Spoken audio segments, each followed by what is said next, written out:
Olá, você está ouvindo o podcast Vida em Movimento da Entrevias, que traz informações sobre prevenção de acidentes nas rodovias e segurança viária. Eu sou Marina Dias, publicitária e consultora de comunicação. Prevenir acidentes está no nosso DNA.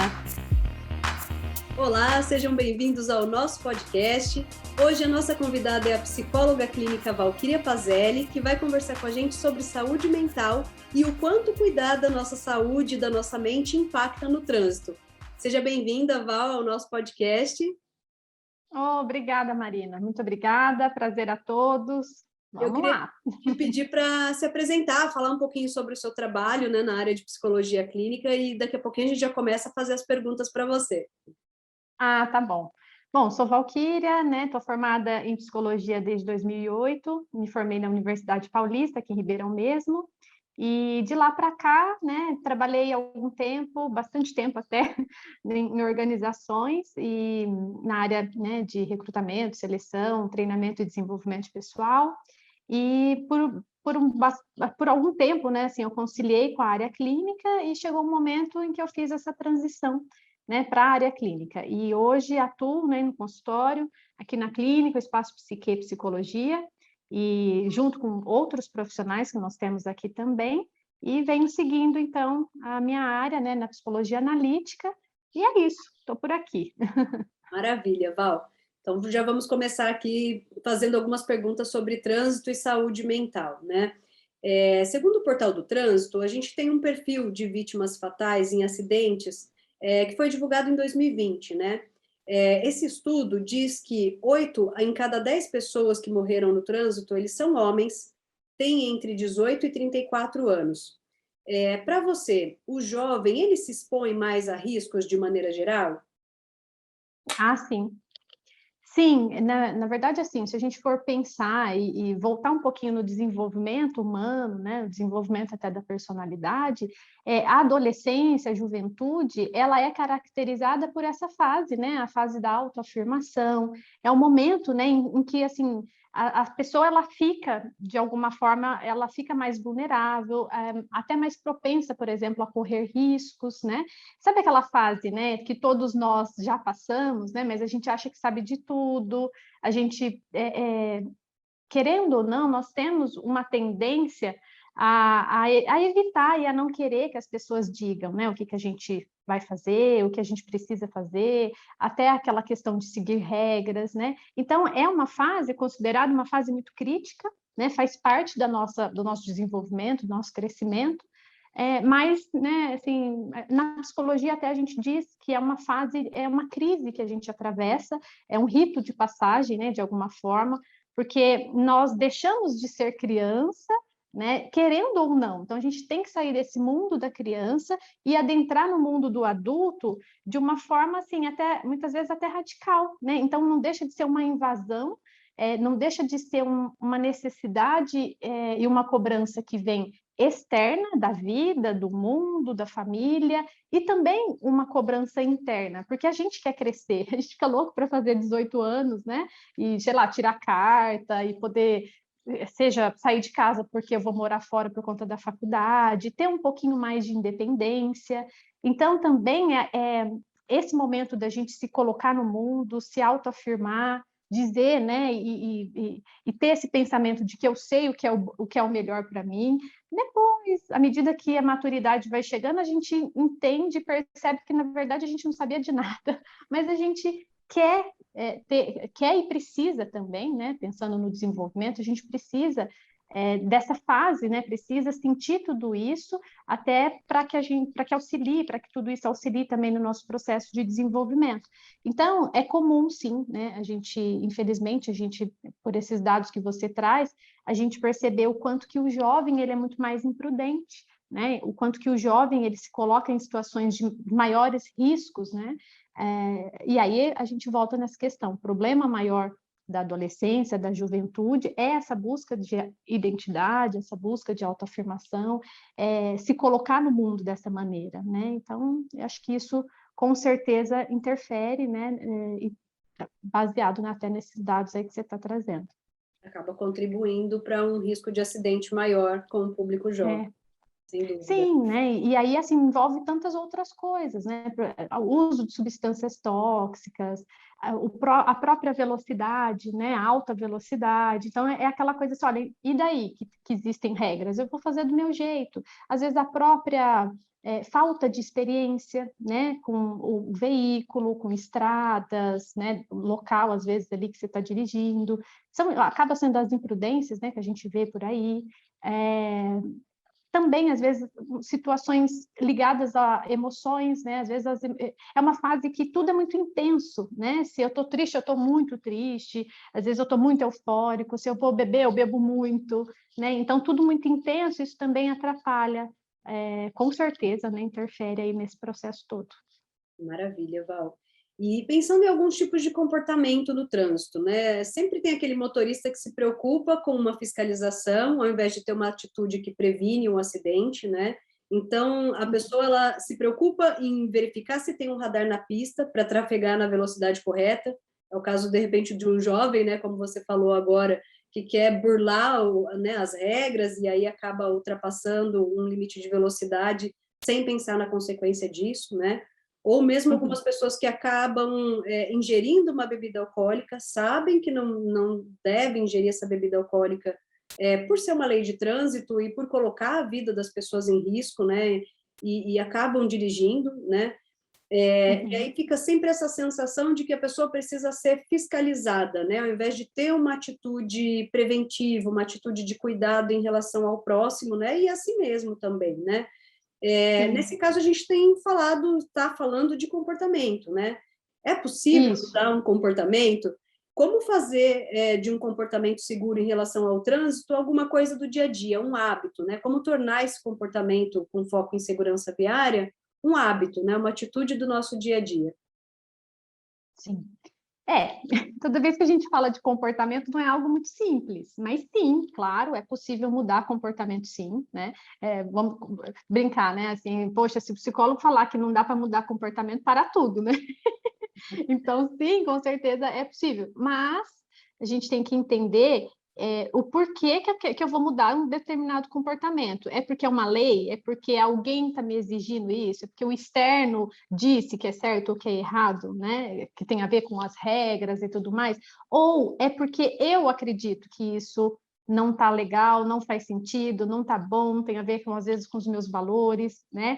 Então, é importante e é possível, sim, mudar o comportamento desde que eu queira, desde que isso faça sentido para mim. A gente cai naquele velho ditado, ninguém muda ninguém, né? Eu não tenho o poder de mudar o meu pai, a minha mãe, meu marido, meu filho, né? Mas eu posso mudar a mim mesmo. Eu posso mudar em relação àquilo que de repente está me incomodando. Então, se de repente eu percebo que, nossa, não está legal, né? Eu estou andando numa velocidade muito alta, eu estou me expondo a risco. E se existe essa consciência, claro que eu posso mudar, né? Então, assim, o comportamento, a gente sabe que à medida que a gente vai repetindo, né, muitas vezes, aquele mesmo comportamento, ele vai se tornando um hábito, né? E aí a gente tem que também ter esse olhar, né? Por que é tão difícil? A gente fala, por que é tão difícil mudar um hábito?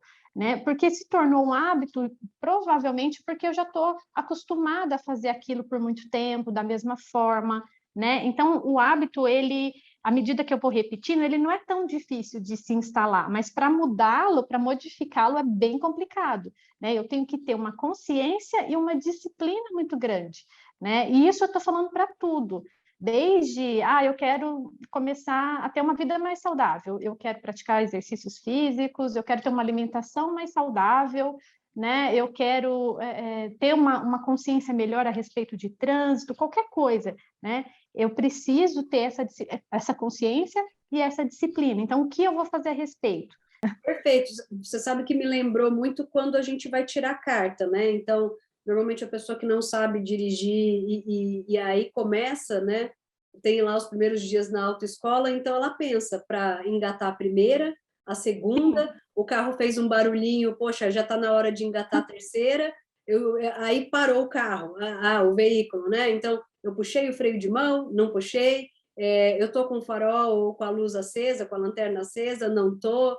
eu freiei no tempo certo, então eu estou vendo um farol vermelho lá na frente. Às vezes a pessoa começa a frear lá de trás, né? Então, tudo isso É. depois, com o tempo, se torna um hábito. Você já vai dirigindo, vai pegando, né, Sim. aquela habilidade mesmo na direção, então você já sai, já liga o carro, já sabe, já põe o cinto de segurança, né? Isso já é um hábito, né? Já se torna um hábito, Isso. então é muito Nós tranquilo. pensamos, né? A gente pensa em cada ação que nós estamos fazendo quando algo é novo, como você descreveu, né? Aquela tendência, a gente gruda as duas mãos no volante, não olha nem para o lado, né?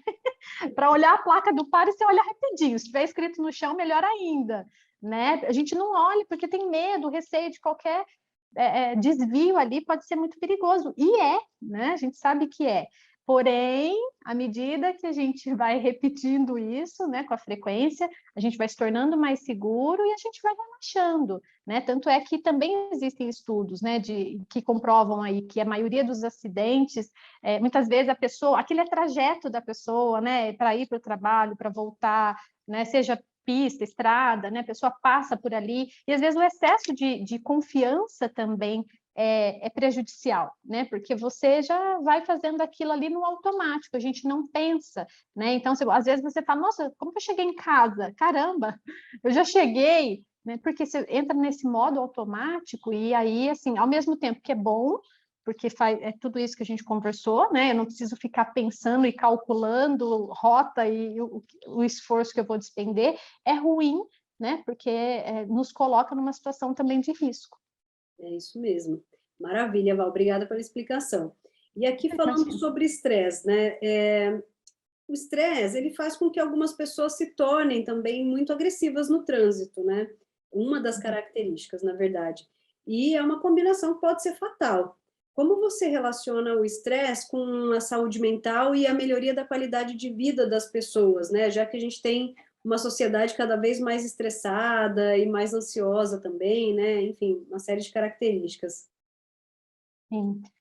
O estresse, a gente sabe que por si só, né, já coloca o indivíduo numa situação assim de alerta, numa situação de alteração, né? Altera aquilo que naturalmente ele é, né? Então, até por questões hormonais, né? A pessoa fica mais acelerada, às vezes até fisicamente, né? Batimentos cardíacos, respiração mais intensa.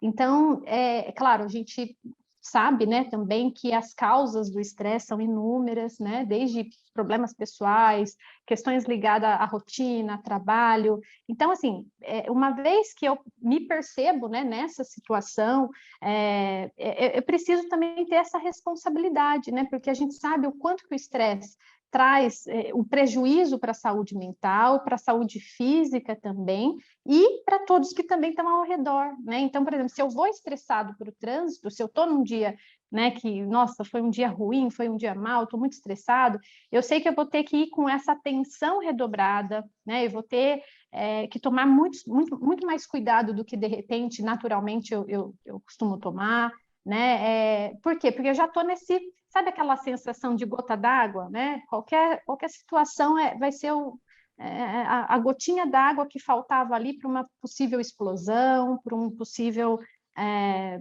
transtorno, né, conflito que possa se instalar. Então, assim, a gente sabe que também um dos sintomas, né, um dos vários sintomas aí que a gente encontra no estresse essa explosão, essa irritabilidade, a gente fica muito mais nervoso, menos tolerante, né, mais intolerante, cansaço, dificuldades ali, às vezes até de concentração, né, com tanta coisa às vezes na cabeça. E aí essa mistura com o trânsito, a gente sabe também que pode ser fatal, pode ser complicado, né? Como você colocou, às vezes uma discussão, uma briga de trânsito, uma bobagem ali, né? Eu tô aqui na minha faixa, tô caminhando ali, né? Tô dirigindo ali, e de repente alguém me corta, não deu seta, não deu nada, e daí eu vou xingar, ou eu vou, né? Enfim, isso é bem complicado e é importante também a gente ter essa autoconsciência, né, Marina? quanto que isso é importante, nós sabermos identificar em nós mesmos qual é o momento em que eu não estou bem, né? Porque são duas coisas, autoconhecimento e autocontrole, né? Se eu me conheço e se eu sei que, olha, caramba, o trânsito, né, é algo que me tira do eixo. Hoje eu não estou legal. Nossa, hoje... Sabe aquele dia que às vezes você fala, ó, hoje eu não estou para ninguém? A gente precisa saber identificar quais são esses momentos, né? E de que forma que eu posso me ajudar, de que forma que eu posso administrar isso da melhor forma. Porque aí sim eu posso trabalhar muito mais no sentido de ter um autocontrole, né? De saber que, olha, se isso como hoje em dia a gente escuta muito, né? O tal dos gatilhos, isso é um gatilho, isso vai me deixar, né, pior, então, se eu me conheço, eu vou me prevenir, né? Então, acho que isso é muito importante. Não só no trânsito, né, mas na vida.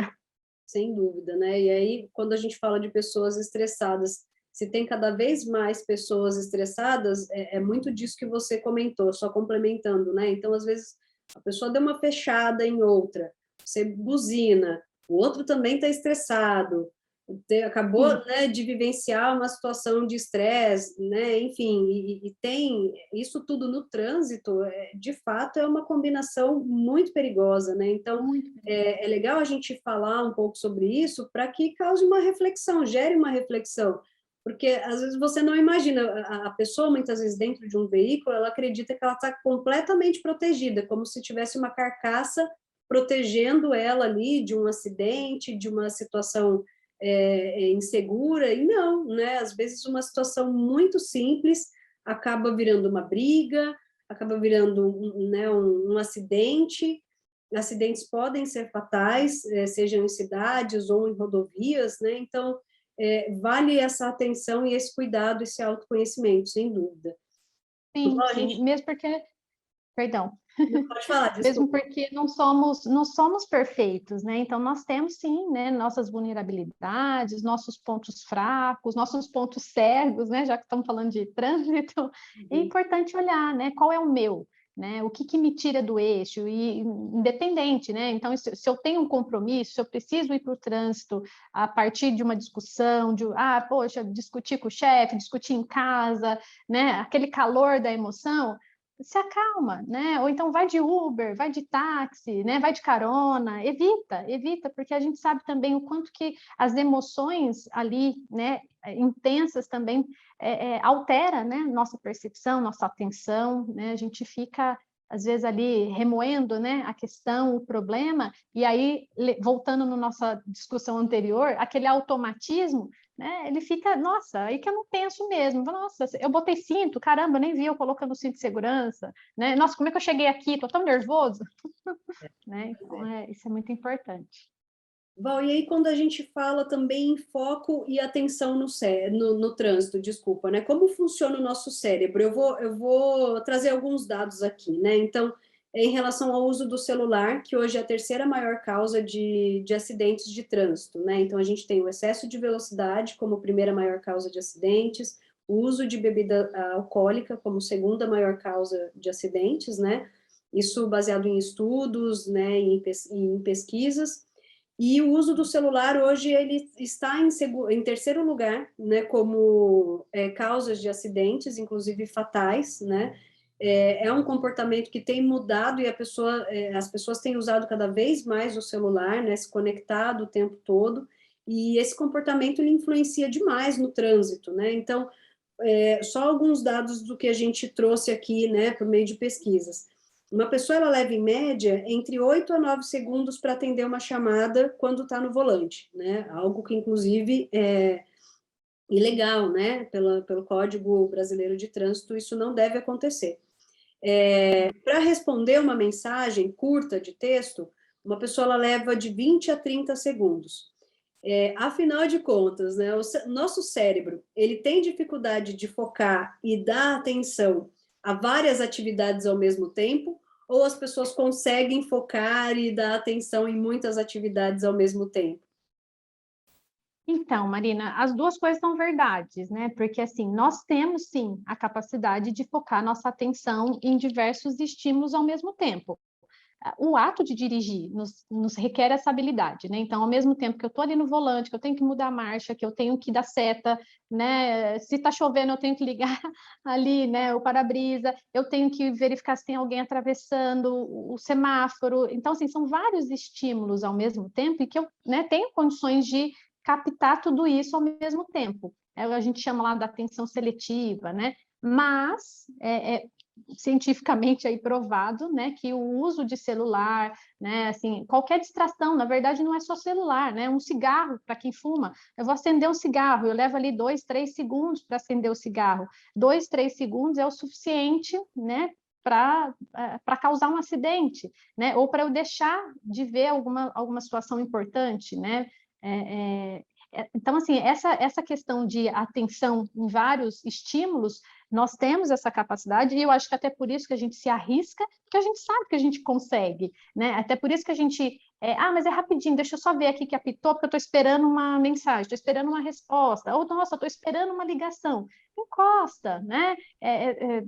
Se eu estou na pista, não tem jeito, às vezes não vai ter um acostamento, mas se eu estou na cidade, né, vai ali, para, às vezes é o que você falou, às vezes são 8 segundos, né, 9 segundos para atender uma ligação, e será que isso realmente vai mudar a minha vida em termos de tempo, porque a gente está sempre correndo, sempre com muitos compromissos, né, são 8 segundos que às vezes eu paro ali e vou atender uma chamada, mas são 8 segundos que eu vou, né, evitar também de que algo de que algum problema, algum conflito também possa surgir, né, na minha vida. Só que é claro que ali no dia a dia é difícil, às vezes, a gente ter essa consciência. Então, de novo, reforça o que a gente conversou antes, né? Eu preciso, não precisa ser uma regra, não precisa ser necessariamente alguém dizendo isso para mim, né? Eu posso ter essa autoconsciência de entender que, olha, isso não vai fazer bem para mim, né? Isso não vai fazer bem para mim e muitas vezes envolve terceiros, né? E que acaba às vezes complicando mais ainda a situação.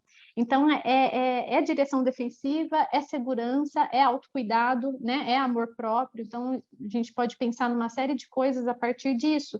Né? E, na verdade, assim, existem também estudos que dizem, né, que entre a percepção, a atenção que a gente tem aí, né, para a gente reagir, para a gente tomar uma decisão, leva em torno de 2,5 segundos, né? Então, se nós estamos falando aí de se leva 8 segundos, né, para atender uma chamada e para responder uma mensagem 20, é isso? 20 a 30 segundos para responder uma De 20 a mensagem 30 curta, né? Exatamente.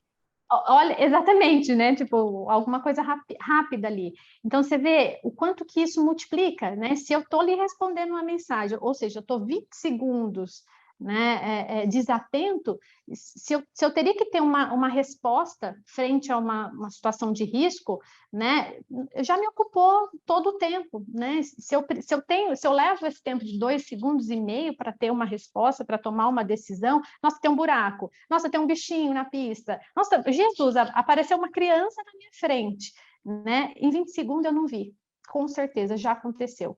Né? Então, assim, é algo muito, muito grave, né? Muito perigoso e que nem sempre a gente tem essa consciência, nem sempre a gente para pensar no risco que a gente se coloca, no risco que a gente envolve, né? Então, é algo muito importante da gente se conscientizar mesmo. Eu sempre gosto de falar, né? Muitas vezes, quando nós vamos fazer palestras sobre trânsito e atitudes preventivas, né, em relação aos acidentes, nós sempre nos baseamos em números, né? Só que por trás dos números existem pessoas. Então, um acidente, você pode tornar a vida de uma pessoa, né, colocar a vida de uma pessoa em risco, você pode ocasionar uma paraplegia, uma tetraplegia, você pode atropelar, né? Por exemplo, uma criança passou na sua frente sem querer, às vezes você passou por um farol vermelho, você pode atropelar uma outra pessoa. Então, por trás de um veículo, de uma motocicleta, de um caminhão, enfim, né? Somos pessoas, né? Então, esse cuidado, essa reflexão, né, de que, poxa, se eu tiver uma atitude incoerente no trânsito, reflete na minha vida, mas também na vida de outras pessoas, né? Então, é muito sério, o trânsito é uma questão muito séria. E por isso que a gente tem trazido aqui essas informações com vocês, os nossos convidados. Bem legal. Val, e para Que finalizar... bom, que ótimo, né? Desculpa, né? Mas acho que a gente não pode assim, deixar isso parado mesmo, né? Tem que trazer, tem que falar, nós temos que discutir, né? Ter opiniões também, né? Às vezes não é uma questão de certo e errado, é opiniões, né? Mas a gente sabe a importância mesmo disso e o quanto a gente tem que se conscientizar mesmo, né? É o que você falou, se não for pelo outro, que seja por mim, né? A coletividade acaba fazendo a força, né? Bem isso, refletir É, que vale a pena. E para sim. finalizar, eu gostaria, né, de perguntar para você se tem alguma dica para quem tem medo de dirigir, seja na cidade ou na estrada, e como encarar, né, esse desafio das situações que são muitas vezes inesperadas no trânsito, né? O trânsito ele proporciona esses desafios aí, até com base nessas informações que a gente acabou de conversar tudo aqui, né? Todo esse monte Sim. de informação que a gente tem falado, né? Tem alguma dica para quem tem medo de dirigir? Tá. Eu acho assim, o medo, nós todos temos, né? Às vezes é de dirigir, às vezes são de outras questões, né? O medo, entender que o medo não é um sentimento só negativo, às vezes a gente associa ele a coisa ruim, oh meu Deus do céu, né? Eu tenho medo, e aí esse medo me paralisa, eu não consigo fazer mais nada. Mas antes de qualquer coisa, o medo é um mecanismo de defesa. Quantas coisas, né? Em quantas situações a gente se colocaria se não fosse o medo? Né? Então, o medo é importante, porém, eu não posso deixar com que ele cresça a ponto de me paralisar. Né? Então, eu preciso olhar para esse medo, né? O que tem por trás desse medo, né? O que embasa esse medo, e também aquela coisa, às vezes a gente fala medo porque a gente não sabe muito bem como se referir àquilo que eu estou sentindo. Né? Então, o medo ele é muito amplo também. Então, eu tenho que trabalhar muito nesse sentido de medo do quê? Né? O que pode acontecer? O que você associa a esse medo? Será que esse medo vem porque em algum momento eu estive envolvida em algum acidente e aí isso me levou, me trouxe um trauma, né? Me traz memórias ruins e aí eu travo e aí eu não consigo dirigir ou eu não consigo pensar que eu vou dar conta, seja por uma incapacidade, eu não me sinto segura, né? Por mais que eu tenha feito aulas de trânsito, né? Não me sinto segura, né? Então, assim, identificar, eu acho que é o primeiro passo, e trabalhar a respeito do que quer que seja, né? É um trauma. Olha, então vou precisar buscar um profissional da saúde para me auxiliar, me ajudar a olhar para tudo isso. Não, é uma incapacidade, eu preciso de um profissional do trânsito, né? Vou lá, faço umas aulas extras, mesmo que eu já tenha, né, a carteira, habilitação, mas né, muitas vezes, eu fiquei anos sem dirigir, eu tenho a habilitação, mas eu tenho receio, então vai lá, faz umas aulinhas, né? Antes a gente pecar pelo excesso do que pela falta ou pela insegurança, né? Então, assim, eu acho que algumas dicas, né? Talvez seria isso, né? Nós confrontarmos, né? Qual é o medo?